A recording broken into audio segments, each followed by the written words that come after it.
வணக்கம் நண்பர்களே, நம்ம சேனல் வினுவின் கதைகளுக்கு அனைவரையும் வரவேற்கிறேன். இதில் வரும் கதைகள், கவிதைகள் உங்களுக்கு அனைவருக்கும் பிடித்திருந்தால் மறக்காமல் என் சேனலுக்கு சப்ஸ்கிரைப் செய்து எனக்கு ஆதரவு தாருங்கள். நண்பர்களே, நம்ம தொடர்கதை உன் காதல் ஒரு வரமாய் பகுதி 3 கதைக்குள் செல்வோமா நண்பர்களே? தனது அறையில் குறுக்கும் நெடுக்குமாக நடந்து கொண்டிருந்தாள் அமிர்தா. கன்னத்தில் கை வைத்து கொண்டு அவளையே பார்த்து கொண்டிருந்தாள் பாரதி. கா, ஏதாவது ஐடியா கிடைச்சதா என்று கேட்க பாரதியோ இல்லை என்னும் விதமாக தலையாட்டினாள். இப்போ என்னக்கா பண்ணுறது என்று அமிர்தா நொந்து கொள்ள, அடியே முதல்ல ஒரு இடத்துல நீ உட்காரு, அப்புறம்தான் எனக்கு ஏதாவது ஐடியா வரும் என்று பாரதி கூறியவுடன் அவளின் அருகே ஓடி வந்து அமர்ந்து கொள்ள, பாரதி ஏதோ யோசனை செய்து கொண்டிருந்தாள். தனது பேசியை பத்திரமாக கொடுத்து விட்டான். அவனிடம் நன்றி சொல்ல வேண்டும். எங்கே எப்படி சொல்லுவது என்று புரியவில்லை என்று அன்று கோவிலில் வந்திருந்ததிலிருந்து படுத்து எடுத்து விட்டாள் அமிர்தா. ஊரு பேர் தெரியாதவனை எவ்வாறு கண்டுபிடிப்பது என்று இரு பெண்களுக்கும் புரியவில்லை.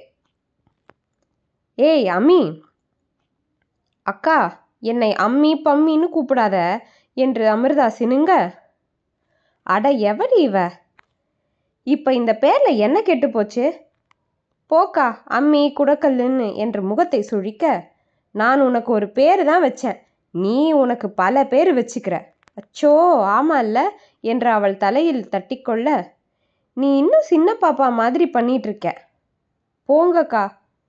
அட சினுங்காம இருடி, எனக்கு ஒரு யோசனை தோணுது என்று பாரதி கூறவும், என்னக்கா என்ன யோசனை? நீ இந்த வாரம் ஞாயிறு கோயிலுக்கு போவல்ல, அப்போ அந்த ஆள் வந்தா நன்றி சொல்லிடு. கா, அவர் அந்த கோயிலுக்கு வருவாரன்னு எப்படிக்கா எனக்கு தெரியும்? இல்லடி, அவர் அங்கே தான் எங்கேயோ தங்கியிருக்காருன்னு நினைக்கிறேன். அதனால் அங்கே தங்கியிருந்தா கோயிலுக்கு வருவார்னு எப்படி சொல்கிறது என்று அமிர்தா தலையில் முட்டு கொடுக்க, இவ ஒருத்தி, முதல்ல நான் சொல்கிறத முழுசாக கேளுடி. ஒருவேளை வந்தா நீ போய் பாரு, ஒருவேளை வரலனா என்று அமிர்தா முந்திக்கொண்டு கேட்க, ஓங்கி ஒரு கொட்டு விடுவேன் பார்த்துக்க. முதல்ல நீ போய் பாரு, அப்படி வரலனா வேற யோசிக்கலாம் என்று பாரதி கூற, அன்றிலிருந்து வார வாரம் கோவிலுக்கு வந்து அவனை தேடிவிட்டு சென்று பாரதியை தான் ஒரு வழியாக்கினாள்.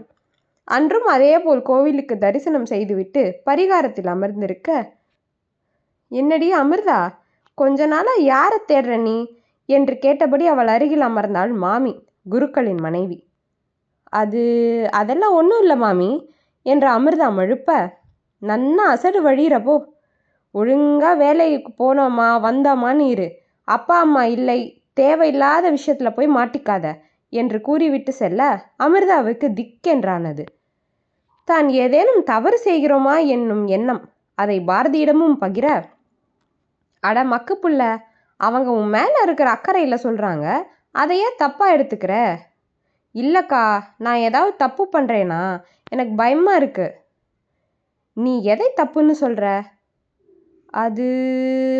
அது நான் அவரை தேடுறது தப்பில்லையா?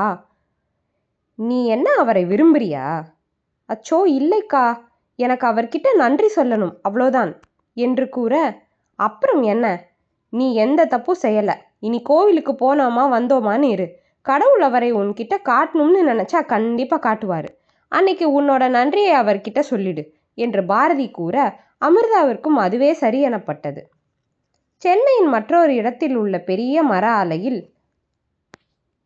ஏம்பா சிவா, இந்த மெஷின் சரி பண்ணி 2 நாள் தான் ஆகுது, அதுக்குள்ளே திரும்பியும் மக்கர் பண்ணுது என்று அந்த ஆலையின் உரிமையாளர் சதாசிவம் கூற, மிஷின் உள்ளே போட்டது எல்லாம் டூப்ளிகேட் பார்ட், அப்புறம் அப்படித்தான் இருக்கும் என்று கூறிக்கொண்டே அந்த ராட்சத இயந்திரத்தின் உள்ளே தலையை விட்டு பார்த்து கொண்டிருந்தான் சிவா. எல்லாம் நேரம், உன்கிட்டெல்லாம் பேச்சு வாங்க வேண்டியது இருக்கு என்று மிக மெலிதாகத்தான் முனகினார் சிவம்.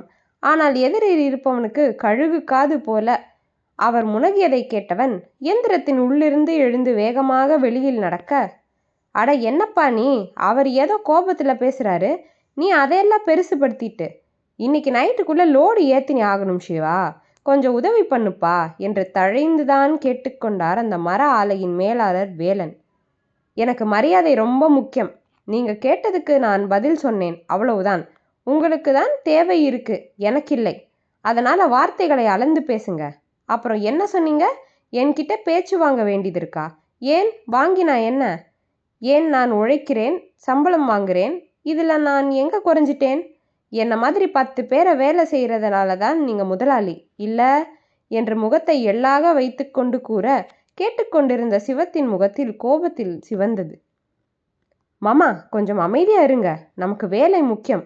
இவனை விட்டா நமக்கு வேற ஆள் இல்லை என்று அவரை பேசி சரிகட்டி அவரின் இடத்திற்கு அனுப்பிய வேலன் சிவாவிடம் திரும்பி, சரி சரி சிவா, நீ வா, வந்து வேலையை முடிச்சு கொடு என்று கூற, அவரை ஏற இறங்க பார்த்தவன், எனக்கு பேசினதுக்கு மேலே 500 ரூபா கொடுங்க, அப்பதான் வருவேன் என்று கராராக கூற, அட வாப்பா தரேன் வா, உனக்கு இல்லாததா என்று கூற, அடுத்த 3 மணி நேரத்தில் மரம் அறுக்கும் இயந்திரம் பழுது பார்க்கப்பட்டிருந்தது. பேசியபடி பணத்தை வாங்கி கொண்டு சிவா சென்றுவிட, என்னடா நினச்சிட்டு இருக்க நீ? ஏதோ சொந்தக்கார பையன்னு உன்னை வேலைக்கு வச்சா எவனோ ஒருத்தன் என்னை பேசிட்டு போறான், நீ அவனுக்கு கால் பிடிச்சிட்டு இருக்க என்று சதாசிவம் திட்ட, மாமா கொஞ்சம் பொறுமையாக இருங்க. எல்லா வேலையும் நாம் அதிகாரத்தால் மட்டும் வாங்கிட முடியாது. இப்போ வந்துட்டு போகிறானே, அவன் படித்தவன், பட்டதாரி வேற. அவன்கிட்ட நம்ம அதிகாரம்லாம் செல்லாது. அதுக்கு அவன் காலை பிடிக்க சொல்றியா என்று எகிரினார் அவர். முதல்ல நீங்கள் உட்காருங்க என்று அவரை அமர செய்த வேலன் அவரின் எதிர் இருக்கையில் அமர்ந்து, மாமா, சிவா இருக்கானே, அவனால் நமக்கு லாபம் நிறைய இருக்கு. அவனை நாம் விட்டோம், நமக்கு தான் கஷ்டம். அப்படி என்னடா அவனால் நமக்கு லாபம் என்றார் சதாசிவம். அவன்கிட்ட இப்போ வேலை கொடுத்தா கரெக்டாக முடிச்சு கொடுத்துட்டு போவான். சில பேர் மாதிரி பொய் புரட்டு இருக்காது. செஞ்ச வேலைக்கு தான் கூலி வாங்குவான். எங்க இன்னைக்கு அவன் கேட்டதை தான் நீ கொடுக்குற. மாமா, புரிஞ்சிக்காம பேசாதீங்க. வெளியில் இந்த வேலைக்கு சம்பளமே 10,000க்கு மேலே தான் வாங்குறாங்க.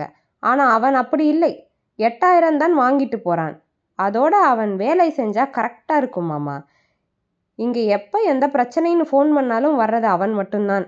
அதான் அவனை நயந்து வச்சுக்கிட்டேன் என்று வேலன் கூற, அதுக்கு அவன் பேச்செல்லாம் நாம் கேட்கணுமா என்று அப்போதும் விடாமல் பேச, மாமா, நீங்கள் அவனை இலப்பமாக பார்த்தீங்க, அதான் அவன் பேசிட்டு போகிறான்.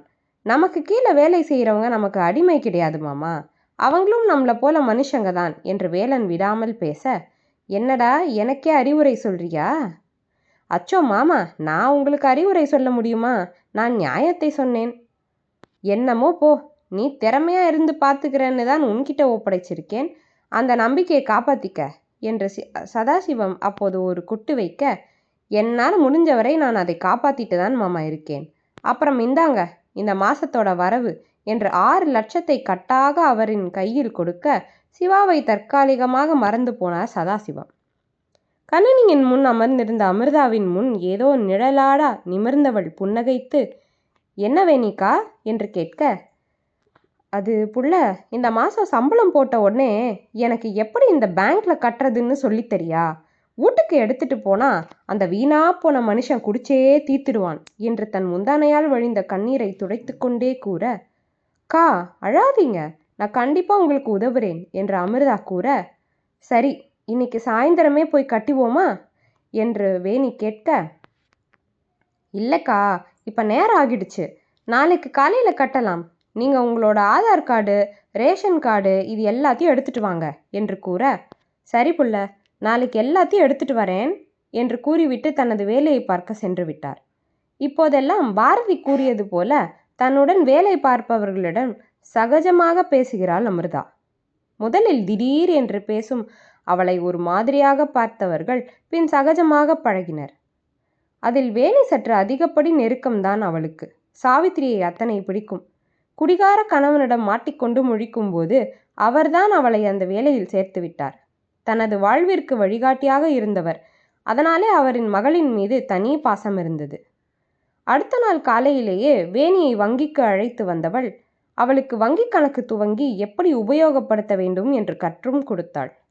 உங்களுக்கு நான் சொன்னதில் ஏதாவது சந்தேகம்னா என்னை கேளுங்க என்று அமிர்தா கூற, சரி புள்ள, இந்த பணம் பத்திரமா இருக்கும்ல என்று வேணி கேட்க, கண்டிப்பாக இருக்கும், உங்களை தவிர வேற யாரும் உங்கள் பணத்தை எடுக்க முடியாது என்று அமிர்தா கூற, அப்போதுதான் வேணிக்கு நிம்மதியே வந்தது.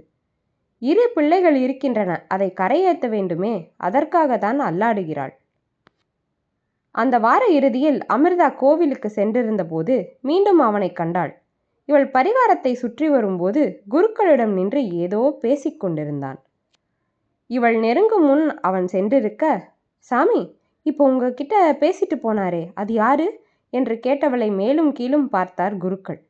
தப்பா நினைக்காதீங்க, அவர் என்னோட தொலைஞ்சு போன ஃபோனை எடுத்து கொடுத்தாரு.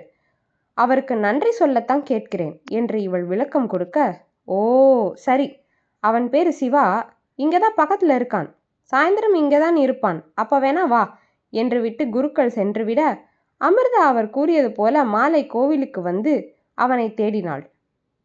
பரிவாரத்தில் ஒரு இடத்தில் கையில் ஒரு புத்தகத்துடன் அமர்ந்திருந்தான். தன் முன்னே ஏதோ நிழல் தெரியவும் நிமிர எதிரே நின்றவளைக் கண்டு கண்களை சுருக்கி பார்த்தவன் மீண்டும் தன் புத்தகத்திற்குள் தலையை விட்டுக்கொண்டு, என்ன வேணும், என்ன தெரியல என்று அவள் கேட்க, இல்லை எனும் தலையாட்டல் மட்டுமே பதிலாக வந்தது. அமிர்தாவிற்கு உள்ளுக்குள் சொத்தென்றானது. தான் இவனை இத்தனை நாள் நினைத்து கொண்டிருந்தால் இவனுக்கு தன் முகம் கூட நினைவில்லையே என்று யோசித்து கொண்டிருக்க, என்ன வேணும் உனக்கு என்று சற்று எரிச்சலாக கேட்டான். இல்லை, நீங்கள் அன்னைக்கு ஃபோன் என்று அவன் போட்ட அதற்றலில் ஏதேதோ அமிர்தா உளர அவளை ஏற இறங்க பார்த்தவன், ஓ அதுக்கென்ன, என்னை ஞாபகம் வந்துடுச்சா என்று அமிர்தா முகம் மலர கேட்க, இல்லை, ஆனால் கொஞ்சம் இருக்கு, இப்போ என்ன வேணும் உனக்கு, அதான் உன் ஃபோனை கொடுத்துட்டேனே என்று புத்தகத்தை விட்டு கண்ணை எடுக்காமலே தான் பேசினான்.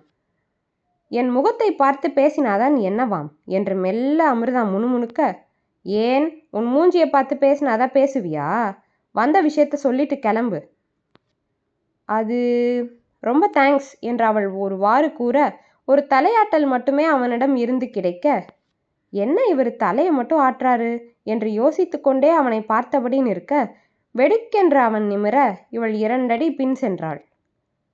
அதான் சொல்லிட்டல, கிளம்பு என்று ஒரு அதட்டல் போடவும் அரண்டு விழித்தவள் பின் சுதாரித்து அவனையே திரும்ப பார்த்தபடி கிளம்ப, நிமிர்ந்து முறைத்தவன் கண்களில் கோபம் நிறைந்திருந்தது. நான் தேங்க்ஸ் சொல்லதான் வந்தேன், வேறு எதுவும் இல்லை, இப்படி மிரட்டுறீங்க என்று தூரத்திலிருந்தே கத்திவிட்டு ஓடிவிட்டாள். புத்தகத்தை பூட்டி கொண்டிருந்தவள் முகத்தில் மென் உருவல், அதுவும் மெல்லியதாக. இந்த பகுதி இதோடு நிறைவடைந்தது நண்பர்களே. மீண்டும் அடுத்த பகுதியில் சந்திப்போம். இந்த கதை உங்களுக்கு பிடித்திருக்கும் என்று நம்புகிறேன். என் சேனலுக்கு சப்ஸ்கிரைப் செய்து எனக்கு ஆதரவு தாருங்கள். நன்றி.